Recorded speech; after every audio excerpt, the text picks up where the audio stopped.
Okay, sorry about that. My phone ran out of room for the recording, so I'm going to pick up where the video cut off for 4.3, which is we were doing the x-axis symmetry test.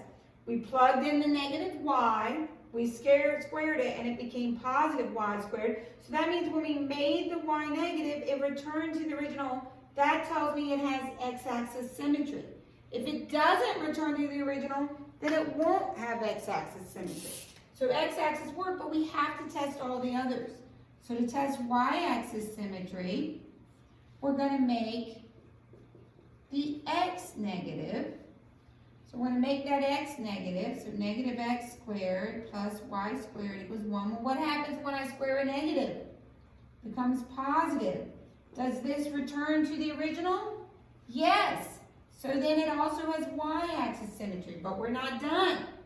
Now we need to test the line y equals x. How do we test the line y equals x? How do we make that reflection? Remember, the x and the y switch. So we switch x and y.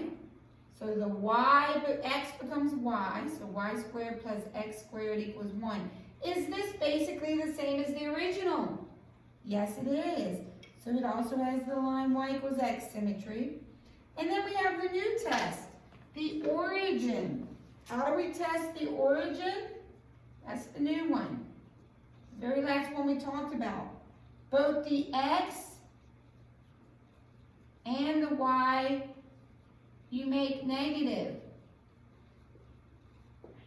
So we're going to make negative x squared plus negative y squared equals 1. What happens when I square a negative x? It becomes positive x squared. What happens when I square a negative y? Positive y squared. Is this the same as the original? Yes. So when I ask you what type of symmetry does this have, you would tell me all four. I know, and you'll learn this later this year, that this equation makes a circle. Does it make sense that a circle has all four types of symmetry? If I fold it this way, it overlaps, this way it overlaps, this way it overlaps, this way it overlaps. So it has all four. That's very rare for all four to work. Now let's go through the test with this middle function. So we start with the x-axis. How do we test the x-axis? We make y negative. So that's going to be x times negative y cubed equals 1. What happens when I cube a negative y? It becomes a negative y cubed. What's a positive x times a negative y cubed make a negative xy cubed? Is that the same as the original? It is not. So it does not have x-axis symmetry. So now let's try y-axis. How do we test y-axis? We make the x negative. So we're going to make that x negative.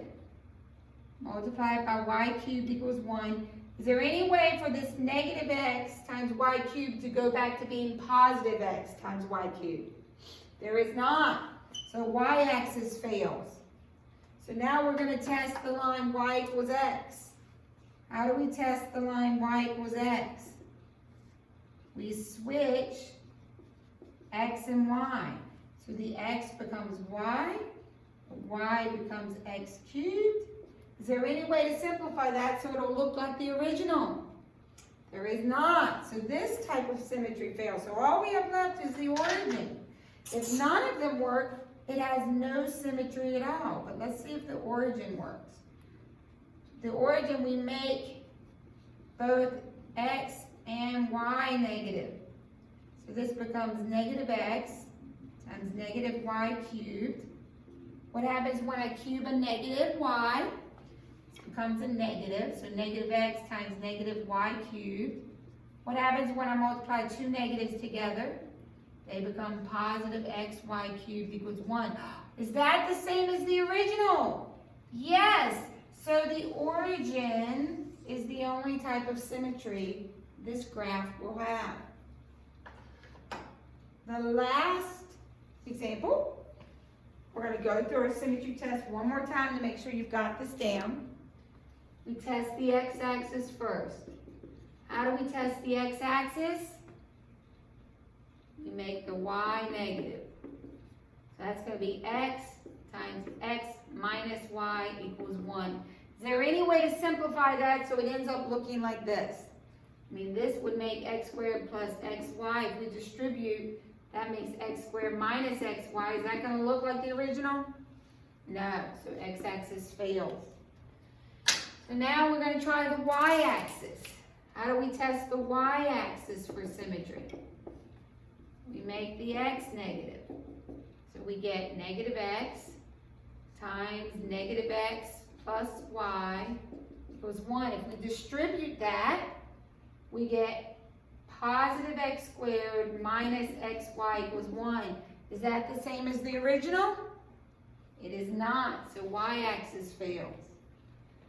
So next, let's test the line y equals x. How do we test it? We switch x and y. So this becomes y times y plus x equals 1. If we distribute, we get y squared plus xy equals 1. Is that identical to the original? No, that's y squared, that's x squared. They're not the same. So what's the last test? The origin. So we're going to make both the x and the y negative. So we get negative x times negative x minus y equals 1. What happens when we distribute? What's negative x times negative x? Positive x squared. What's negative x times negative y? Positive xy equals 1. Is that the same as the original? Yes, it is. So this one also only has the origin for symmetry. So you can get started on your homework, and then tomorrow in class we will go over any questions, and then you are going to have a review sheet that I'll put y'all in groups to work on during class time. Quiz is on Monday.